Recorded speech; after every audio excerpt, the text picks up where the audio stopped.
मेरा ये मानना है कि जैसे मैं बार-बार इंटरव्यू तक जाता हूँ, मुझे इंटरव्यू में एवरेज मार्क्स मिलते हैं, जिसकी वजह से मेरा फाइनल सिलेक्शन जैसा कि एक बार कम से कम मान सकते हैं लगभग 10 से 11 नंबर से रुका था। 2016 की बात कर रहा हूँ और उस साल मेरे मेंस में 821 मार्क्स थे। आप ये जानते हो 821 मार्क्स मेंस में लाना कितनी बड़ी बात होती है। यदि आप एक रिसर्च करते हो डाटा का तो मेंस के अंक आपको पता होंगे कि कट ऑफ जैसे 720, 740, 750 जा रहा है, वो मेरे 821 मार्क्स मेंस में आ चुके हैं। सभी को नमस्कार दोस्तों, मोटिवेशन फैक्ट्री यूट्यूब चैनल पे आपका स्वागत है। सबसे पहले मैं अंकित सर को धन्यवाद देना चाहता हूँ कि इन्होंने अपने प्लेटफॉर्म पर मुझे आने का मौका दिया और न्यू एस्पिरेंट के साथ अपनी बात शेयर करने का एक सुनहरा अवसर प्रदान किया। मेरा नाम धर्मेंद्र जाखड़ है और यहाँ पे मैं अपनी यूपीएससी की जर्नी को आप लोगों के सामने शेयर करना चाहता हूँ। मुझे 4 बार आईएएस प्री निकालने का और 3 बार आईएएस इंटरव्यू फेस करने का अनुभव है और मेरा माध्यम हिंदी मीडियम है। दोस्तों, इस वीडियो में हम जानेंगे कि मेरी ये जर्नी किस प्रकार रही है, किस प्रकार मैंने आईएएस की तैयारी की है और अभी मेरी जर्नी बाकी है। जैसे मेरे पास अभी 1-2 अटेम्प्ट बाकी है और मैं नेक्स्ट ईयर आईएएस की एग्ज़ाम देने वाला हूँ। तो इस जर्नी के दौरान ऐसी कौन सी समस्याओं का मुझे सामना करना पड़ा, इसके अलावा कौन सी अच्छाइयाँ हैं जो मुझे बार-बार इंटरव्यू तक पहुँचाती है। हाँ, लेकिन कुछ मार्क्स से जैसे मेरा सिलेक्शन रुका है तो उनकी भी चर्चा हम यहाँ पे करने वाले हैं। विशेषकर जो न्यू एस्पिरेंट है, जो आईएएस की तैयारी करना चाहता है, उसको यहाँ से बहुत कुछ सीखने को मिलेगा। क्योंकि आप जानते हो आईएएस का इंटरव्यू कॉल होना अपने आप में एक बड़ी बात होती है। हाँ, सिलेक्शन होना ना होना ये एक अलग बात होती है, लेकिन ये जर्नी मतलब आपको बहुत कुछ सिखाती है। तो सबसे पहले मैं जैसे बात करना चाहूँगा कि सबसे पहले जो न्यू एस्पिरेंट है, उसको पता होना चाहिए कि किस प्रकार वो आईएएस की तैयारी करे। मेरा ये मानना है कि बार-बार इंटरव्यू तक पहुँचने के बाद मुझे महसूस हुआ कि सर्वप्रथम जो आईएएस की तैयारी करना चाहता है, कोई भी एस्पिरेंट चाहे गाँव से बिलॉन्ग करता है या शहर से बिलॉन्ग करता है या किसी भी यूनिवर्सिटी में पढ़ा होता है, चाहे उसकी एजुकेशन एक सामान्य यूनिवर्सिटी में हुई है या आईआईटी में हुई है, इससे कोई फ़र्क नहीं पड़ता है। और आपका कोई भी मीडियम हो सकता है, आपका हिंदी माध्यम हो सकता है, आपका इंग्लिश मीडियम या आपका और कोई भी जो आपकी स्थानीय लैंग्वेज है, रीजनल लैंग्वेज है, वो मीडियम हो सकता है, इसका कोई फ़र्क नहीं पड़ता है। हाँ, लेकिन थोड़ी बात ये ज़रूर है कि यदि आप इंग्लिश मीडियम में अपने आप को कम्फ़र्ट पाते हो, आपको लगता है कि हाँ, इंग्लिश आपकी अच्छी है और आपको अदर जैसे हिंदी मीडियम में आप उतने कम्फ़र्ट नहीं हो कि यार आजकल हिंदी मीडियम में ये रहता है कि सिलेक्शन भी उतने नहीं है। तो इसके पीछे वजह मुख्य रूप से ये रहती है कि मीडियम के में समस्या नहीं है। आजकल इंग्लिश मीडियम के विद्यार्थी ही ज़्यादा एग्जाम में बैठ रहे हैं, तो उनका सिलेक्शन भी ज़्यादा होता है। मार्केट में अक्सर अफ़वाह रहती है कि हिंदी मीडियम या रीजनल मीडियम के जो लैंग्वेज के विद्यार्थी होते हैं, उनका सिलेक्शन नहीं होता है, इसके पीछे कोई भेदभाव की कहानी होती है। दोस्तों, ऐसा कुछ नहीं होता। मैं खुद एक हिंदी मीडियम का विद्यार्थी हूँ और मैंने एक चीज़ नोटिस की कि बार-बार मेरा प्री निकलता है और मैं इंटरव्यू तक पहुँचता हूँ, तो एक मतलब कहीं इसमें कोई भेदभाव वाली जैसी बात मुझे नहीं मिली है। दूसरी बात मैं यहाँ पे करना चाहूँगा, जैसे विशेषकर मैं इनमें एक चीज़ और बताऊँगा कि जैसे आप न्यू एस्पिरेंट हो तो आपको ये पता होना चाहिए कि आपको ऑप्शनल सब्जेक्ट का चुनाव किस प्रकार करना चाहिए। आप ना वो ऑप्शनल सब्जेक्ट कभी मत चुनना जो आपको कोचिंग वाले या कोई अदर लोग सजेस्ट करते हैं।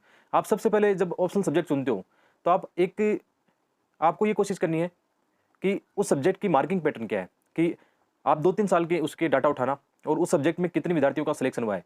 जैसे यदि मैं हिंदी मीडियम की बात करूँ, तो हिंदी मीडियम में आजकल यदि आप ऑप्शनल सब्जेक्ट लेना चाहते हो, अभी आपने डिसाइड नहीं किया या डिसाइड करने वाले हो, तो आप हिंदी साहित्य, संस्कृत लिटरेचर या आपका कोई अन्य लिटरेचर, आपका कोई भी पाली साहित्य हो गया। पाली साहित्य अभी है या नहीं मुझे ये मालूम नहीं, लेकिन मेरे कहने का मतलब है, आप लिटरेचर के सब्जेक्ट को थोड़ा महत्व दे सकते हो। इसमें आजकल अंक ज़्यादा आ रहे हैं, ठीक है। जैसे आपका गुजराती साहित्य हो गया, मराठी साहित्य, पंजाबी साहित्य, लिटरेचर को आप प्राथमिकता दे सकते हो। दूसरा, जैसे हिस्ट्री जैसा सब्जेक्ट है, अभी अच्छा स्कोर है आ रहा है इसमें, तो हिस्ट्री को आप दे सकते हो। लेकिन जैसे मैंने 4 मिनट ज्योग्राफी से दिए, तो मेरा अनुभव ये कहता है कि ज्योग्राफी हिंदी माध्यम में उतना अच्छा सब्जेक्ट नहीं है। इसको आप थोड़ा सोच समझ कर डिसीजन लेने की कोशिश करना। ज्योग्राफी जैसे सब्जेक्ट या पॉलिटिकल साइंस है, ठीक है, थोड़ा-सा इनका स्कोर उतना नहीं है जितना हिंदी साहित्य का है। हिंदी साहित्य में आप जानते हो 344 मार्क्स आ चुके हैं। संस्कृत में मेरे एक दोस्त है, उनको 330, 320 और 305 भी आ चुके हैं। तो संस्कृत को भी मैं देख रहा हूँ कि अच्छा सब्जेक्ट है। तो ये चीज़ आप ध्यान में रखना। और इंग्लिश मीडियम के विद्यार्थी को सब पता है कि जैसे एंथ्रोपोलॉजी सबसे अच्छा सब्जेक्ट है, तो इसमें एक विशेष तौर पे आपको ध्यान में रखना है। दूसरी बात मैं यहाँ पे बात करना चाहूँगा, जैसे बहुत सारे विद्यार्थियों का ये रहता है कि कोचिंग करनी चाहिए या नहीं करनी चाहिए। तो मेरा अनुभव ये कहता है कि यार जीएस के जो 4 पेपर है मेंस के और आपका एसे राइटिंग है, ठीक है, इसके अलावा प्रीलिम्स का जीएस का पेपर है, तो इसमें तो मुझे नहीं लगता कोचिंग आपको उतना ज़्यादा हेल्प कर पाएगा। आप करना चाहो तो अपने ऑप्शनल सब्जेक्ट के को तैयार कर सकते हो किसी कोचिंग के साथ में, या आजकल बहुत सारे ऐसे ऑनलाइन प्लेटफॉर्म है। और जीएस तो आप विशेष तौर पे आप यूट्यूब या टेलीग्राम पे बहुत सारे आपका कंटेंट मिल जाएगा, वहाँ से आप जीएस के पेपर तैयार कर सकते हो। आपको इसमें घबराने की आवश्यकता नहीं है, क्योंकि यार काफ़ी आपका पैसा और आपका टाइम जो है ना कोचिंग के चक्कर में चला जाएगा। इसलिए मेरी तो ये सलाह रहेगी यार, जीएस के चारों पेपर और ऐसे राइटिंग आप खुद से ही तैयार करना। यहाँ पे एक बात मैं और अपनी बात कहना चाहता हूँ, जैसे मैं खुद है ना हिंदी माध्यम के विद्यार्थियों को अपने YouTube channel study ice with Dharmendra Jakhar, जिसका लिंक आपको इस वीडियो के डिस्क्रिप्शन में मिल जाएगा। उस पर ऐसे राइटिंग और इथिक्स का पूरा सिलेबस मैंने फ्री में पढ़ाया है। ज्योग्राफी की एनसीईआरटी मैंने पढ़ाई है। प्रीलिम्स की स्ट्रेटजी वीडियो मैंने वहाँ पे बनाए हैं, तो वो निश्चित रूप से आपको लाभ पहुँचाएंगे। इसके अलावा मेरा टेलीग्राम चैनल इसी नाम से है, जिसका डिस्क्रिप्शन में लिंक मिल जाएगा, जहाँ पे आपको मेरे नोट्स, टेस्ट सीरीज की कॉपी आदि मिल जाएगी।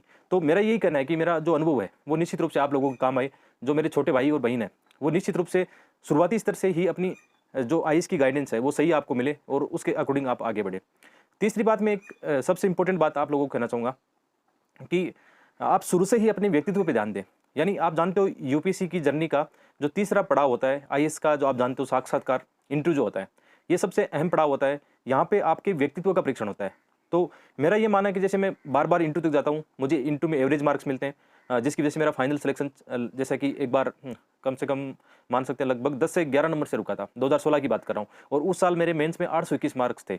आप ये जानते हो 821 मार्क्स मेंस में लाना कितनी बड़ी बात होती है। यदि आप एक रिसर्च करते हो डाटा का, तो मेंस के अंक आपको पता होंगे कि कट ऑफ जैसे 720, 740, 750 जा रहा है, और मेरे 821 मार्क्स मेंस में आ चुके हैं। फिर फाइनली मुझे इंटरव्यू में कम मार्क्स मिले, तो मेरा 10-12 नंबर से मेरा फाइनल सिलेक्शन नहीं हो पाया। तो इस जर्नी से मैं एक बता सकता हूँ कि यार मेंस का तो चलो आपका बड़ा रोल होता है, मेंस में तो नो डाउट हम इस पर भी बात करेंगे कि मेंस में आपको कैसे करना है। बाकी मैं ये मानता हूँ कि इंटरव्यू की तैयारी एक दिन में, एक महीने में नहीं हो सकती है। वो जैसे आप अभी कॉलेज से पास आउट हुई हो या अभी आपने 12th पास किया है, तो आप अभी से अपनी चीज़ों को लेकर चलना कि आपको आईएएस का इंटरव्यू भी फेस करना है। तो इसके दौरान आपको 2-4 चीज़ें याद में रखनी है। एक तो आपको ये रखना है कि आप यूपीएससी की नोटिफिकेशन में एक इंटरव्यू का सिलेबस होता है, वो डाउनलोड करना। इंटरव्यू के सिलेबस को डाउनलोड करने से आपको ये पता चलेगा कि यूपीएससी किस प्रकार के कैंडिडेट को महत्व देता है, किन लोगों को अच्छे मार्क्स मिलते हैं, उसमें 10 से 15 पॉइंट लिखे हुए हैं, ठीक है। तो इसमें बहुत इंपॉर्टेंट चीज़ है, अपने व्यक्तित्व के निर्माण करने के लिए आप ये कर सकते हो कि जैसे जहाँ भी आपको मौका मिलता है, कोई भी प्लेटफॉर्म मिलता है, तो अपनी पर्सनैलिटी को एक्सप्लोर करने का, जैसे डिबेटिंग सोसाइटी हो गई, किसी एनजीओ के साथ आपका काम करना हो गया, या आप कोई टीचिंग वगैरह करते हो। तो कहने का क्या मतलब, आप साथ में साथ कुछ ऐसी हॉबी भी डेवलप कर सकते हो जिससे आपको भी फायदा होता हो और आपकी पर्सनैलिटी को भी फायदा होता हो, जैसे आपके व्यक्तित्व का अच्छे से निर्माण होता हो। तो ये बातें आपको कोई नहीं बताएगा कि इंटरव्यू की तैयारी भी आपको प्री से पहले ही कर लेनी चाहिए। मेरा तो ये मानना है, जिस दिन आपने ये सोच लिया ना कि मुझे यूपीएससी की ओर जाना है, मुझे सिविल सेवा में जाना है, तो उसी दिन से आपके मन में सबसे पहले यही सवाल आना चाहिए कि मेरा सिविल सेवक जैसा एक व्यक्तित्व होना चाहिए। आपका एक आईपीएस की ऑफिसर की तरह आपका एक व्यक्तित्व होना चाहिए। ये एक रियल और प्रैक्टिकल बात है। मेरे 3 बार आईएएस के इंटरव्यू के बाद में ये महसूस करता हूँ कि काश मुझे भी ऐसा कोई गाइड करने वाला होता, जो शुरू में मुझे ये बात बताता कि बेटा आपको सबसे पहले अपने व्यक्तित्व पे ध्यान देना चाहिए, कि आपकी जो पर्सनैलिटी की जो अच्छाई है ना, उनको एक्सप्लोर करना चाहिए। तो ये बाद में पॉसिबल नहीं हो सकता। ये अभी आप जैसे 12th के बाद में कर सकते हो, कॉलेज की लाइफ में ऐसा कर सकते हो, आप किसी भी यूनिवर्सिटी में, किसी भी कॉलेज में पढ़ते हो, वो जहाँ पे भी आपको एक लीडरशिप क्वालिटी की एक मौका मिलता है, आगे बढ़ के उसको कैच करना, ये आपके कहाँ काम आएगा आप जानते हैं। अब बात करते हैं मेंस की स्ट्रेटेजी की। मेंस के दौरान एक चीज़ आपको हमेशा ध्यान रखनी चाहिए कि आंसर राइटिंग के बिना आपका मेंस क्वालिफाई नहीं हो सकता। और आंसर राइटिंग एक आर्ट है, जो कि एक दिन में, 5 दिन में या महीने भर में नहीं सीखी जा सकती। आपको कम से कम 5-6 महीने, साल भर उसमें बिताना होगा।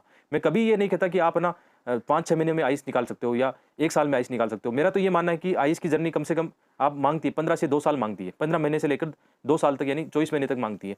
और 15 से 20 महीने जो आपके, यदि आप ईमानदारी से में सही गाइडेंस के अकॉर्डिंग मेहनत करते हो, प्रॉपर वे में एक आंसर राइटिंग करते हो, इंटरव्यू आपका मतलब आपका व्यक्तित्व अच्छा है, प्रीलिम्स आपका नहीं रुकता है, तो आपको आईएएस बनने से कोई नहीं रोक सकता, ठीक है। तो ये छोटी-छोटी बातें होती हैं। और आंसर राइटिंग कैसे करनी चाहिए, तो आंसर राइटिंग को लेकर कभी घबराना मत कि यार मैं पहले दिन से आंसर राइटिंग शुरू कर दूं या 1 महीने में आंसर राइटिंग बहुत अच्छे से करने लग जाऊंगा। ये एक स्टेप बाय स्टेप प्रोसेस है। जैसे आप सर्वप्रथम, आपको पता है कि आप अपनी जर्नी में जब सेल्फ स्टडी करते हो, तो आपको बेसिक जो एनसीईआरटी किताबें हैं ना, वो पढ़नी चाहिए। एनसीईआरटी किताबें आप जानते हो कितनी एनसीईआरटी किताबें, मैंने अपने चैनल पे बहुत सारे ऐसे लेसन बना रखे हैं कि कौन-कौन सी टेक्स्ट बुक और एनसीईआरटी किताबें पढ़नी है, आप वहाँ पे जाके देख सकते हो। यहाँ पे हम इतना बता नहीं सकते क्योंकि वीडियो काफ़ी लंबा हो जाएगा। इसलिए मेरा ये मानना है कि आपको कोई बोले कि यार उस कोचिंग के पब्लिकेशन की एनसीईआरटी किताबें पढ़ लो, ऐसा मत करना। ओरिजिनल जो एनसीईआरटी किताबें हैं ना, वही पढ़ना। एनसीईआरटी किताबों पढ़ने से आपको क्या फ़ायदा होगा, आपकी एक सोच बन जाएगी, आपका एक मानसिक क्षमता बन जाएगी कि प्री, मेंस और इंटरव्यू में किस प्रकार के क्वेश्चन आए, किसी भी प्रकार के क्वेश्चन आए, आप उनको फेस कर सकते हो। तो एनसीईआरटी किताबें हमारी एक बाइबल है, एक तरह से हम कह सकते हैं। यूपीएससी या सिविल सेवाओं का एक आधार आपका प्रदान करेगी, ठीक है। इसके अलावा दूसरी बात होती है करंट अफेयर में आप डेली न्यूज़पेपर आपको पढ़ना चाहिए। आपको कोई बोले कि कोचिंग का ये पढ़ लेना, जो कॉपी पेस्ट मटेरियल आता है वो पढ़ सकते हो। लेकिन मेरा ये मानना है कि हिंदी माध्यम विद्यार्थी को एक बात कहना चाहूँगा कि यार आप है ना, हिंदू न्यूज़पेपर डेली बेसिस पर पढ़ना शुरू कर दो। आपको शुरू-शुरू में 2-4 महीने समझ में नहीं आएगा, लेकिन एक वक़्त जब आएगा जब आप आराम से हिंदू को भी एक हिंदी के न्यूज़पेपर की तरह पढ़ने लग जाओगे। मेरा एक अच्छा खासा अनुभव है कि द हिंदू न्यूज़पेपर मेरा हर बार प्री पास करवाता है, मेरा मेंस पास करवाता है और मेंस में अच्छा मार्क्स भी दिलाता है, क्योंकि द हिंदू के अंदर कंटेंट ही ऐसा है जो कि हिंदी मीडियम के न्यूज़पेपर में ऐसा नहीं हो सकता। और आपको यहाँ पे मैं एक सलाह देता हूँ कि यार द हिंदू का जैसे ई पेपर आता है, आप उसका 1 साल का मतलब ई पेपर पढ़ सकते हो, 1 साल का पे करके पढ़ सकते हो, बहुत सस्ता होता है। मतलब मंथली 80-90 रुपए का खर्चा है उसका ना, साल भर में 800-900 रुपए में आप ई पेपर परचेज कर सकते हो। और उसको आप है ना गूगल मतलब ट्रांसलेट जो होता है उससे हिंदी में भी पढ़ सकते हो, आपको हेल्प कर देगा। आपके लगभग जो आर्टिकल कई समझ में नहीं आते हैं वो आपको काफ़ी हद तक हेल्प कर देंगे इसमें।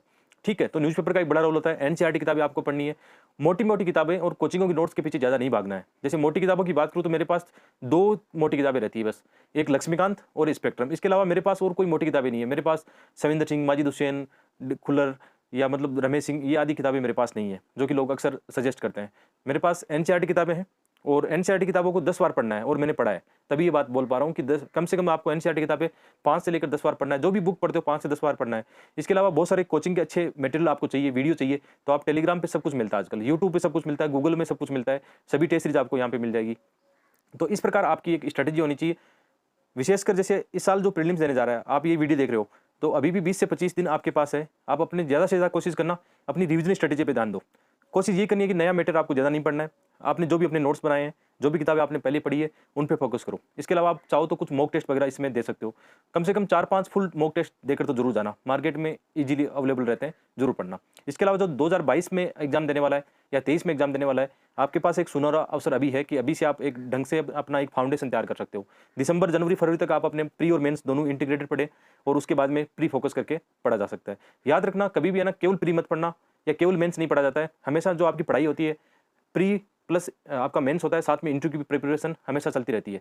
तो यही आपकी एक अप्रोच और स्ट्रेटजी होनी चाहिए। बाकी और कभी हम अच्छे लेसन इस पे बनाएंगे। अभी आप जानते हो कि ये वीडियो काफ़ी वैसे भी लंबा हो गया है, और यहाँ पे मैं मुख्य रूप से आप लोगों के साथ यही सजेस्ट करना चाह रहा था कि जो मेरी जर्नी है और जो मेरा अनुभव है, जो मैंने इस लाइफ से सीखा है, वो आपके साथ शेयर करना चाह रहा था कि नो डाउट यूपीएससी आपको बहुत कुछ सिखाएगा। बहुत लोगों को ऐसा लग सकता है कि यार मतलब आप तो खुद सेलेक्ट नहीं हो, ऐसे ज्ञान मतलब बांट रहे हो, तो उससे कोई फर्क नहीं पड़ सकता। आप भी कमेंट कर सकते हो, उससे ज़्यादा फर्क नहीं पड़ता है। और हमेशा याद रखना यार, यूपीएससी की जर्नी थोड़ी लंबी हो सकती है, नो डाउट लंबी हो सकती है। तो थोड़ा बहुत अपना जैसे प्लान भी है, उस पर भी आप थोड़ा ध्यान रखना। विशेषकर जैसे आपकी स्टेट पीसीएस की एग्जाम है, या कॉलेज लेक्चर की एग्जाम है, या कोई भी आपके पास एक स्कोप है जॉब प्राप्त करने का, तो निश्चित रूप से प्राप्त करना। और बहुत सारे लोगों का ये भी कमेंट होता है कि यार यूपीएससी बहुत लंबी हो जाएगी, बाद में शायद कुछ मिले या नहीं मिले। तो ऐसा कुछ नहीं है दोस्तों। यदि आप ईमानदारी से मेहनत करते हो ना, तो मैं ये मानता हूँ यही एक ऐसा फील्ड है जो आपको एक अच्छा इंसान तो बनाएगा। बाकी यदि आप आर्थिक दृष्टिकोण से भी बात करो तो आपको अलग ही मुकाम पे ले जा सकता है। कभी भी मतलब आपको ये बेरोजगार नहीं बनाएगा। बहुत सारे मैं लोगों की यूट्यूब पे कमेंट देखता हूँ कि यार यूपीएससी लोगों को बेरोजगार बनाता है।